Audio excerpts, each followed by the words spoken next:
Assalamualaikum warahmatullahi wabarakatuh. Kami di sini akan mempresentasikan final project ke mata kuliah kecerdasan buatan. Kami sini membuat prediksi diabetes pada pasien menggunakan neural network.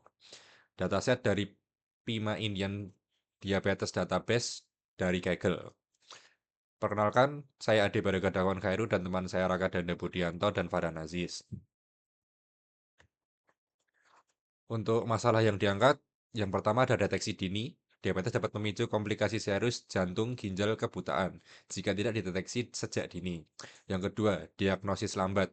Pemeriksaan lab konvensional memakan waktu dan sumber daya, sehingga screening awal sering terlambat. Dan yang ketiga, pola non-linear. Hubungan antar variabel medis terhadap resiko diabetes bersifat kompleks dan saling berinteraksi. Tujuan kami membuat ini adalah untuk membangun model klasifikasi Banner berbasis neural network untuk memprediksi status diabetes dari 8 fitur medis sebagai alat bantu screening dini yang cepat dan objektif. Untuk datasetnya kita menggunakan PIMA Indian Diabetes yang terdiri dari 768 basis data pasien wanita keturunan PIMA Indian, usia sekitaran 21 tahun, 8 fitur medis, dan satu label target. Variabelnya terdiri dari jumlah kehamilan, kadar glukosa plasma, tekanan darah diastolik, ketebalan lipatan kulit, kadar insulin serum, indeks massa tubuh, riwayat keluarga, dan usia pasien. Alur atau pipeline modelnya, yang pertama kita menginput data mentah, kemudian processing, imputasi dan scaling, mohon maaf. Yang ketiga, split data, 80% latihan dan 20% uji. Yang keempat ada neural network, sequential dan atau MLP. Yang kelima, training 10 epochs. Yang keenam, evaluasi dan output prediksi. Processing utama, nilai nol yang tidak valid secara medis pada glukos, blood pressure, skin thickness, insulin, BMI diganti menjadi missing value lalu diimputasi dengan median. Seluruh fitur distandarisasi Z-score sebelum masuk ke jaringan. Alasan kita memilih pemilihan neural network yang pertama, mampu menangkap hukuman nonlinear dan fitur medis tanpa perlu feature engineering manual dan cocok untuk materi deep learning yang ada pada pertemuan 8 sampai pertemuan 14. Untuk selanjutnya ada arsitektur neural network atau MLP. Itu yang pertama ada input layer, itu ada 8 neuron. Untuk selanjutnya ada hidden layer 1, itu ada density 16. Untuk selanjutnya ada dropout 0,2, itu ada regularisasi. Untuk keempat itu ada hidden layer 2. Ini ada density 8. Untuk yang terakhir ada output layer, itu density 1. Untuk selanjutnya ada cara kerja atau forward atau black propagation. Untuk yang pertama ada forward propagation, itu data mengalir dari input ke output melalui bobot dan fungsi, aktivasi ReLU atau sigmoid. Untuk yang kedua ada loss atau binary cross-entropy, yaitu adalah mengukur selisih prediksi dan label aktual. Untuk yang ketiga ada back propagation dan plus Adam. Gradient dihitung mundur via chain rule, bobot diperbarui dengan optimizer Adam. Untuk yang ketiga ada proses training model. Ini ada model akurasinya seperti ini dan model lossnya. Baik, selanjutnya yaitu ada hasil evaluasi model atau data ujinya. Di sini ada 4 tabel. Yang pertama itu tes akurasinya terdapat 74,7% dan untuk tes loss 0,540, untuk AUC ROC-nya 0,804 dan jumlah data ujinya terdapat di 154. Dan model ini berhasil melampaui baseline naif kurang lebih 65% jika selalu menebak kelas mayoritas dan menunjukkan pola bermakna berhasil dipelajari dari fitur medis. Dan untuk yang analisis insight dan keterbatasan modelnya itu, untuk insight terdapat 3. Yang pertama yaitu glukos, BMI, dan X adalah indikator terkuat risiko diabetes sejalan dengan literatur medis. Yang kedua, pre-processing yaitu menangani nilai nol yang sebenarnya missing krusial. Tanpa ini model belajar pola yang salah. Dan yang terakhir yaitu AUC 0,804 menunjukkan diskriminasi model baik pada berbagai threshold dan tidak hanya di 0,5.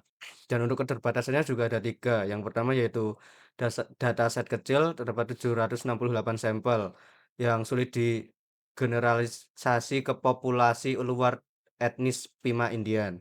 Yang kedua, distribusi kelas tidak seimbang, 65/35, menurunkan recall kelas minoritas. Dan yang ketiga yaitu insulin dan skin thickness punya proporsi missing besar, yang imputasinya median mengurangi variasi asli. Dan untuk kesimpulannya yaitu terdapat 3, yang pertama, model ANN atau MLP berhasil dibangun untuk memprediksi diabetes dari 8 fitur medis dan mencapai akurasi uji 74,7% dan ROC-nya 0,804.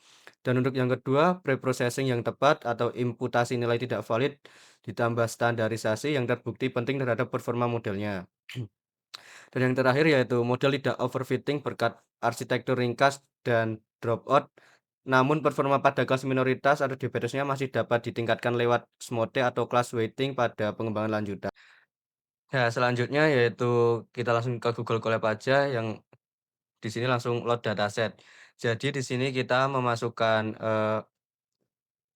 file dataset dari Kaggle yang berisi variabel. Yang pertama, pregnancies, glucose, blood pressure, skin thickness, insulin, BMI, diabetes degree function, X, dan outcome. Untuk EDA-nya yaitu untuk melihat distribusi kelas target dan korelasi antar fitur. Yang ini digunakan untuk melihat distribusi kelas outcome-nya. Dan ini adalah gambaran korelasi antar fiturnya. Kemudian di sini ada evaluasi model. Kita ada grafik loss. Yang pertama untuk val loss-nya ada di angka 0,75. Kemudian di train loss-nya ada di antara 0,70 hingga 0,75. Kemudian untuk grafik akurasinya. Untuk grafik akurasinya yang bagian val akurasi ada di sedikit di bawah 0,65 maksud saya. Dan untuk yang train akurasinya sedikit di bawah val akurasinya. Kemudian untuk confusion matrix-nya di sini kita tes akurasinya berada di angka 70,13%. Untuk precision-nya yang pada bagian nolnya ada 0,77, recall-nya pada 0,77, F1 score sama 0,77 dan supportnya 100. Kemudian yang bawahnya ada precision-nya pada 0,75, recall 0,57, F1 score 0,57 dan support 54. Kemudian untuk ROC curve ini apa maksudnya? Kemudian untuk ROC curve-nya ada false positive rate. Di sini dimulai dari angka 0,0 dan 1,0. Untuk Selanjutnya di sini ada 10 data awal. Yang pertama itu ada aktual, prediksi, dan probabilitas. Itu kurang lebih seperti ini, kayak 0, aktualnya itu 0, prediksinya 1, probabilitasnya 0,700667. Untuk selanjutnya ada kesimpulan, model ANN berhasil memprediksi resiko diabetes dengan akurasi tes sekitar 71% dan AUC sekitar 0,79, menunjukkan kemampuan diskriminasi yang cukup baik antara pasien diabetes dan tidak diabetes, meskipun ada ruang perbaikan terutama pada recall kelas positif atau diabetes. Mungkin cukup sekian presentasi dari kelompok kami. Mohon maaf jikalau ada salah kata. Wassalamualaikum warahmatullahi wabarakatuh.